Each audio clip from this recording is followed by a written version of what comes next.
अस्सलाम वालेकुम friends. Last lecture में हमने जो कुछ स्टेटमेंट्स देखी थी, आज हम उसका बाकायदा प्रैक्टिकल करके देखेंगे। तो चलें स्टार्ट करते हैं। यहाँ पर हमारे पास सबसे पहली जो स्टेटमेंट थी वो टेबल को क्रिएट करने की स्टेटमेंट थी। तो मैंने SSMS ओपन किया हुआ है। यहाँ पर डेटाबेस भी क्रिएट है, कंपनी। चलें यहाँ पर ना मैं कंपनी पे क्यूरी लगाता हूँ और यहाँ पर कोई न्यू टेबल क्रिएट करते हैं। एम्प्लॉय का करते हैं, एम्प्लॉयज़ का है EMP के नाम से कोई टेबल क्रिएट करते हैं। तो टेबल क्रिएट करने के लिए हमारे पास जो क्यूरी है उसमें क्रिएट और आगे टेबल, क्रिएट टेबल के हमने टेबल क्रिएट करना है। अब जो टेबल क्रिएट करना है उसका नेम, तो मैं EMP लिखता हूँ कि मैंने एम्प्लॉय का टेबल क्रिएट करना है और ये ब्रैकेट्स। अब इसके अंदर मैं क्या करूँगा, इसके अंदर मैं सारी वो वाले मतलब कॉलम्स जो क्रिएट करने हैं मैंने, उन कॉलम्स का नेम लिखूँगा। तो यहाँ पर सबसे पहले हो सकता है एम्प्लॉय की आईडी हो सकती है, तो मैं आईडी देता हूँ और आईडी क्या होगी, इंटीजर टाइप होगी। तो ये जब क्यूरी चलेगी तो एक कॉलम तो बन गया, लेकिन हमने कोई एक कॉलम नहीं बनाना, फर्दर मज़ीद कॉलम और भी बनाने हैं। तो मैं क्या करता हूँ, यहाँ पे नेम हो सकता है और नेम क्या होगा वो उसमें स्ट्रिंग टाइप आती है। तो मैं यहाँ पर ले लेता हूँ varchar और इसका साइज़ हम रखते हैं यहाँ 50 कर लेते हैं, ये साइज़ रख लेते हैं इसका, ठीक है, नेम का।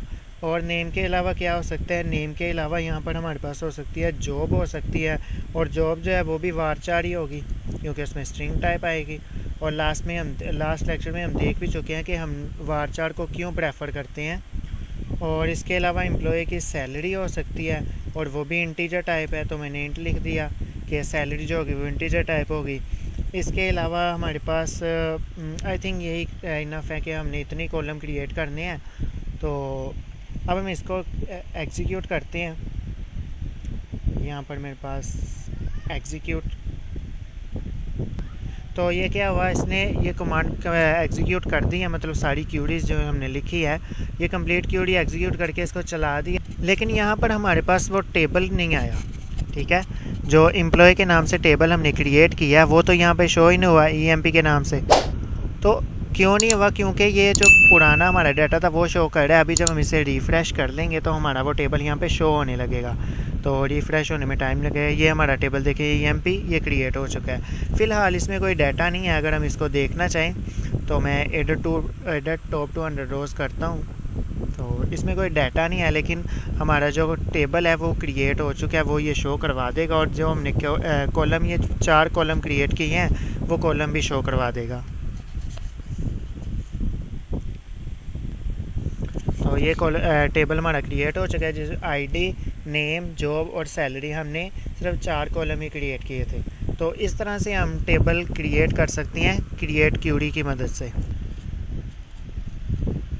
नेक्स्ट हमारे पास क्यूरी थी जिसकी मदद से हमने देखा था कि हम हमारा जो टेबल है उसमें एक न्यू कॉलम ऐड कर सकते हैं। तो जैसे ये अल्टर टेबल और टेबल का नेम और आगे ऐड लिखना है और आगे वो कॉलम जो आप ऐड करना चाहते हो।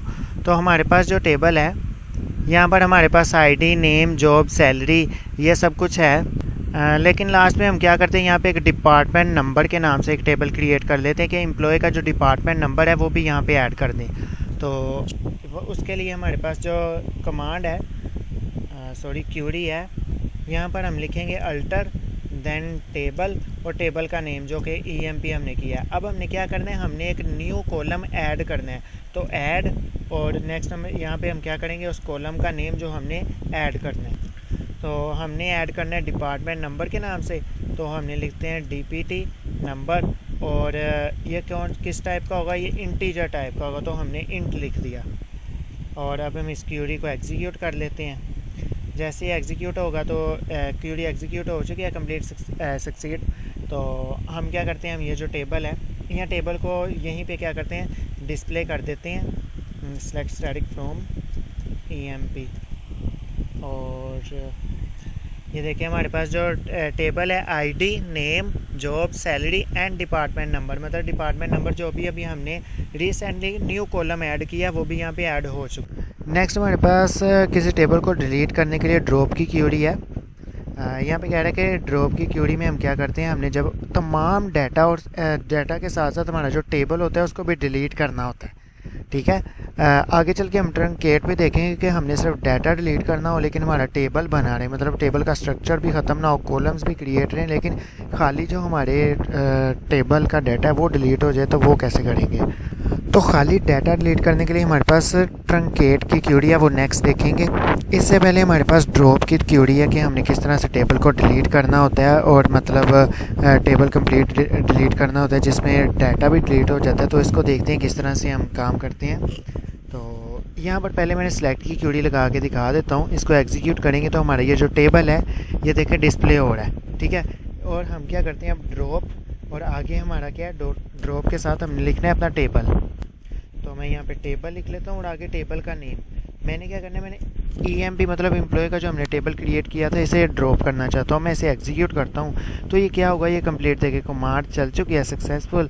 और अब मैं दोबारा से टेस्ट करने के लिए कि हमारा टेबल है या नहीं, मैं इसको फैच करने की कोशिश करता हूँ। तो इसने एरर दे दिया। पहले ये बिल्कुल ठीक चल रही थी, ये क्यूरी जब हमने चलाई थी सेलेक्ट स्टैटिक फ्रॉम EMP, तो ये बिल्कुल ठीक चली थी।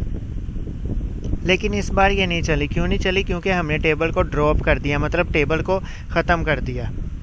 और अब हम दोबारा करते हैं इसी टेबल को क्रिएट करने के लिए। मैं अगेन क्या करता हूँ, वो क्रिएट टेबल वाली जो हमारी क्यूरी थी, ये वाली फर्स्ट वाली, मैं इसी को एग्जीक्यूट करता हूँ। तो देन क्या करेगा, वो दोबारा से वो टेबल जो हमने डिलीट कर दिया, ड्रॉप कर दिया, उसको दोबारा से इसने बना दिया, मतलब क्रिएट कर दिया। अब फिर से मैं क्या करता हूँ, इसी हमारी जो क्यूरी है सिलेक्ट की, मैं इसको चलाता हूँ तो देखेंगे हमारा टेबल जो है डिस्प्ले हो चुका है, ठीक है। इस तरह से ये क्यूरी हमारी एग्जीक्यूट होती हैं। लास्ट हमने पढ़ी थी ट्रंकेट की। ट्रंकेट क्या करता था, वो जो डाटा होता था रोज़ से वो ख़त्म कर देता था, लेकिन जो हमारा स्कीमा होता था, या कह लें कि जो लेआउट होती थी या जो टेबल होता था उसको बना रहने देता था, लेकिन उसके अंदर जो डाटा होता था उसको डिलीट कर देता था, ठीक है। तो हम क्या करते हैं, हम ना डाटा इसमें इंसर्ट कर लेते हैं पहले। इसमें तो होगा नहीं क्योंकि ये हमारा ओल्ड था। दोबारा से इसको एडिट करके ना इसमें कोई भी डाटा हम इनपुट करते हैं, देन उसको ट्रंकेट करके देखेंगे। यहाँ पे मैं आईडी ये रख लेता हूँ, नेम रख देता हूँ,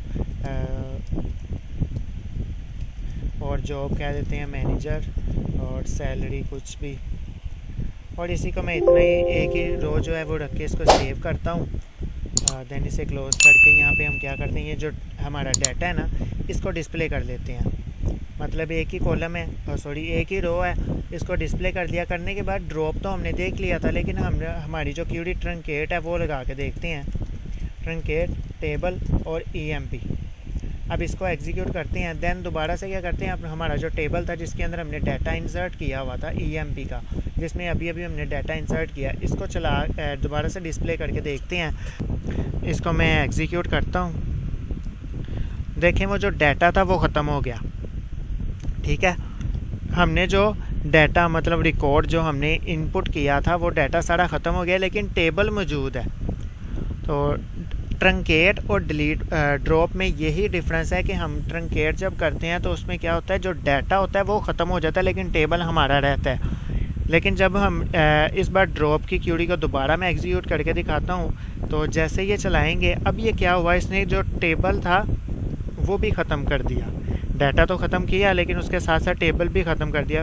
अभी फ़िलहाल यहाँ पे डाटा मौजूद नहीं था, लेकिन अगर डाटा मौजूद होता तो ड्रॉप की क्यूरी क्या करता है, ये जो हमारा डाटा था उसको भी ख़त्म कर देता, ठीक है।